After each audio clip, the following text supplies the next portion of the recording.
वैश्विक मंच पर पाकिस्तान की किरकिरी होना कोई नई बात नहीं है। चाहे मामला आतंकवाद पर सवालों का हो, वित्तीय संकटों का हो या अंतर्राष्ट्रीय कानूनों के उल्लंघन का, पाकिस्तान को बार बार ऐसी स्थितियों का सामना करना पड़ा है जब उसे दुनिया के सामने शर्मिंदगी झेलनी पड़ी है।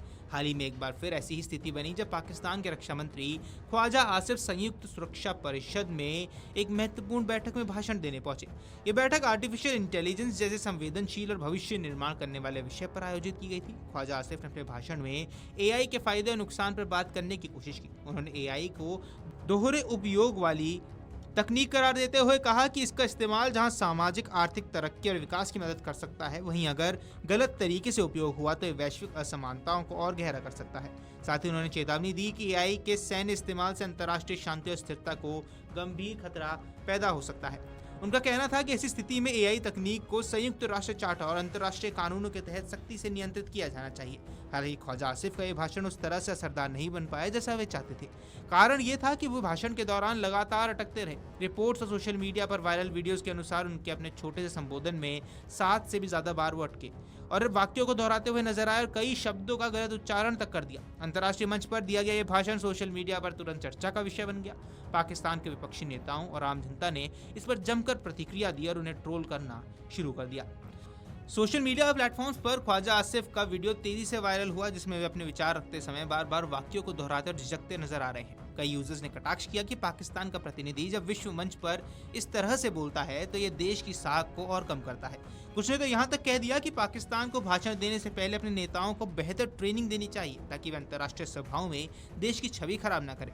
हालांकि अगर उनके भाषण की सामग्री को देखें तो ख्वाजा आसिफ ने कुछ अहम बिंदुओं पर ध्यान खींचने की कोशिश जरूर की है। उन्होंने कहा कि एआई आधारित हथियारों और नियंत्रण प्रणालियों की इस्तेमाल गंभीर चिंता का विषय बन चुका है, खासकर जब ऐसी तकनीकों में मानव का कोई सक्रिय नियंत्रण ना हो। उनका तर्क था कि यदि मशीनें अपने आप निर्णय लेने लगी तो इससे युद्ध छेड़े जाने की संभावना और ज्यादा बढ़ सकती है। उन्होंने कहा कि एआई का सैन्य उपयोग फैसला लेने का समय कम कर देगा और कूटनीतिक प्रयासों को कमजोर कर देगा। अपने बयान में अप्रत्यक्ष तौर पर भारत का नाम भी ले लिया उन्होंने। ख्वाजा आसिफ ने कहा कि हालिया भारत पाकिस्तान संघर्ष के दौरान एक परमाणु संपन्न देश ने एआई आधारित हथियारों और क्रूज मिसाइलों का इस्तेमाल किया। हालांकि उन्होंने सीधे भारत का नाम नहीं लिया, लेकिन इस बयान से काफी साफ था कि उनका इशारा भारत की ओर है। उनका कहना था कि एक उदाहरण इस बात को दिखाता है कि एआई का सैन्य उपयोग कितना खतरनाक हो सकता है और कैसे ये क्षेत्रीय शांति को खतरे में डाल सकता है। अमेरिका, रूस और चीन जैसे बड़े देश पहले ही एआई आधारित हथियार प्रणालियों पर काम कर रहे हैं। ऐसे में पाकिस्तान की ओर से यह मुद्दा उठाना अपने आप में महत्वपूर्ण था, लेकिन भाषण की भाषा और प्रस्तुति में आई कमजोरियों ने इसे गंभीर मुद्दे को भी मजाक का विषय बना दिया।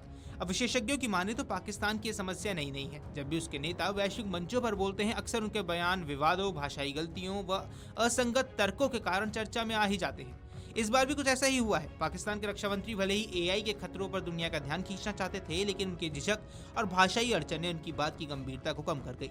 सोशल मीडिया पर ट्रोलिंग का एक और कारण ये भी था कि पाकिस्तान खुद आर्थिक और राजनीतिक संकटों से जूझ रहा है। महंगाई, बेरोजगारी, कर्ज और विदेशी दबावों के बीच पाकिस्तान की स्थिति पहले ही कमजोर है। ऐसे में जब उसके नेता अंतर्राष्ट्रीय मंच पर भी असहज नजर आते हैं तो ये देश की वैश्विक छवि को और ज्यादा नुकसान पहुंचा देता है। ख्वाजा आसिफ का यह भाषण पाकिस्तान की एक और क्लासिक फॉरेन पॉलिसी गलती के रूप में भी देखा जा रहा है। विपक्षी पार्टियां इसे लेकर सरकार पर हमलावर है और कह रही हैं कि जब देश के नेता ही तैयार होकर नहीं जाते हैं तो विदेश नीति में क्या योगदान देंगे। वहीं अंतर्राष्ट्रीय विश्लेषकों का कहना है कि पाकिस्तान को चाहिए कि वह ऐसे महत्वपूर्ण मुद्दे पर अपनी तैयारी को बेहतर करे और जिन गंभीर चिंताओं को वह उठाना चाहता है उन्हें स्पष्ट और आत्मविश्वास रूप से पेश करे।